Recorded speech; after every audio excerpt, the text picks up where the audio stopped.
Yo, what's up guys, it's TheSurrealAndre aka New Era X Saint with the next hidden gem. Meet Randy Foye, one of the most overrated people to ever get put in a 2K game, right behind Iggy last year, right behind Gerald Green, right behind Harrison Barnes. And this video will show you why. You guys always have some comments about people you think who should be hidden gems. Keep them coming, they will be coming soon. It's just I wanted to get people like this out, people who other people might not really know of. But before I jump into the gameplay, I want to give you a quick defensive tip. Whenever your game starts, it might not save all the time. Go to options, go to control settings, go all the way down and go to this little thing here that says automatic shot contest. Set it to always and set it to how strong you want it to be. The stronger it is, the quicker your players will get tired. Basically, it allows you it allows your players to be able to jump and contest without you having to press the Y button, so you won't fall for pump fakes all the time. It helps a lot. But right out to the gate from fucking yesterday, Randy Foye hits a 3. There you see his key stats is an 86 3-pointer, 83 floater, euro, and spin layup, which will all come into play later in this video. But first I want to show you some more defensive sequences, because he's one of those players that can lock up even though his on-ball defense isn't that high. For example, right here, get the ball to James Harden. That's what the Rockets are doing. Get right up in his fucking jersey, jump with him, no foul, give me the ball back. Randy Foye is a good defender because he has the speed of the quickest guards in the league. He has a 91 quickness, 88 speed. That's as high as people like Ty Lawson and shit. Honestly, he is too quick for his own good, and he is not that quick in real life. Already leaking out on the break, nobody can catch up to me. Even James Harden, easy dunk. He always leaks out on breaks. Also, he's like a freaking mini Chris Mullin. All he does is not play D, well, unless you're on ball, and then leak out. Here again, playing D on ball, locking him the hell up right in his jersey up front. Jump with him. James Harden makes it. It's on Superstar. It's James Harden who's a computer and has finisher, so he will get me. So you know what? Let me get him back real quick. Picks are my friend. This is the Denver Nuggets. It's a very team-oriented team. Ironically, set that pick or you're not guarding me. Let me pull up real quick, huh? And just like that, he's already on fire. So that, you know what that means? Gets it right back to him. Wait for a double. Swing that to JJ Hickson. Swing that to Kenneth Faried. Make the extra pass. Up, under, easy. I might have traveled. Oh well, I scored. But as for being a microwave, he is, but he doesn't have microwave on the break again. Watch the stop and pop. Not guarding me. Deadeye. A+. He does not have microwave, but he plays like one, like I just said. He has a very high consistency rating, meaning he's not like those people like Melo or JR. He won't make 2 or 3 shots and then miss his next 5. He's a very high consistency rating, so he will hit everything in sequence, and he's a good bad shot taker, as you will see in a minute. But now, before I get more into his highlights, I also want to show you something about the Denver Nuggets. The pick and roll possibilities as Dwight gets posterized is amazing. First, let's take another look at that. This is what happens when you go chip chasing. Throw it over to Kenneth. Posterized Dwight. I'll send some flowers to your mother after this game. Anyway, I saw James Harden, Randy Foye. This is what I wanted. Waiting for him to drive. Give James Harden that extra step because I want him to take a mid-range jump shot. He's not as good of a mid-range jump shot taker. So I give him the step, force him into Ty Lawson. Jeremy Lin takes a bad shot. Rebound up to Randy Foye on the break. Winding down from yesterday. Doesn't make it this time. But anyway, as I was saying about the Denver Nuggets, as I was going to show you right now, the possibilities are endless. I switched out JJ Hickson rebounding for defense, and then switched Wilson Chandler, who could have gone to 2, 3, or to 4 if you want to stretch it. And then I could have brought in Nate Robinson, Evan Fournier at the 1 or the 2, Danilo Gallinari. The possibilities with this team are endless. It's the most diverse team in the entire game, and you have to love it. Another picks on my friends. I get by. I was going to finish at the rim, but instead I accidentally pulled up for a jump shot, but it still goes in. B-, good bad shot taker, like I said. Now this is something very annoying that I wanted to show you. I do not endorse this. I only do this to people that I don't like playing annoying or a computer, as Randy Foye gets that easy layup off the break.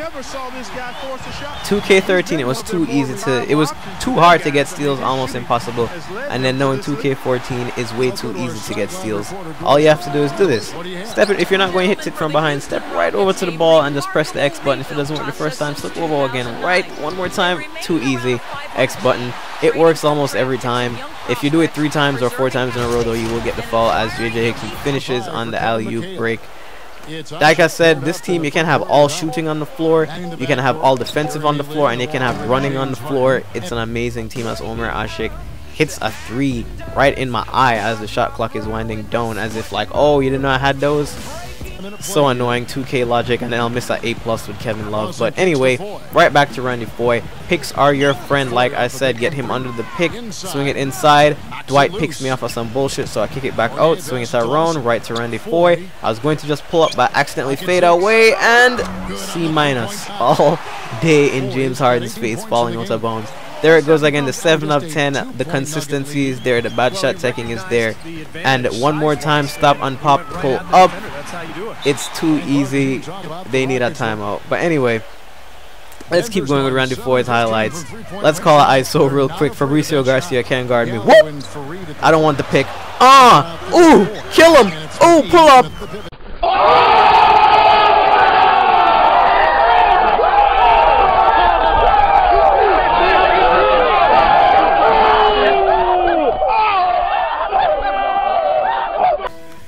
Let's see that one more time, Francisco Garcia. I am so sorry. Oh, kill him. Oh, kill him. Oh, thrill him. Francisco Garcia was the victim of my N1 Street Ball Mixtapes Volume 5 for Randy Foye. So let me get the ball back to him right away. Call for the pick. They didn't defend it properly. Easy dunk and finish. I cannot be stopped, and all I'm waiting for is for him to get hot again so they can double. On the break, you know who I'm getting it to. Waiting for him to get up the court with me. Swing it to Randy Foye just when he thought he was one-dimensional. Give him the fake. Go up. And one on James Harden. Nobody could stop me with Randy Foye if they tried. Here's one of my favorite moves here. Instead of inbounding it to your one on an inbound play, inbound it to your 2 or 3 and pull up, especially with somebody like Randy Foye who has dead eye and catch and shoot. You can pull up every time they don't see it coming. Also, if you're using him in MyTeam mode, you should give him dead eye at least. But if you're using normally, Deadeye and catch and shoot is so unfair, as I play a terrible defensive sequence there on Jeremy Lin, but somehow he misses. On the break, you know who I'm looking for again, Randy Foye. Big man move over Dwight.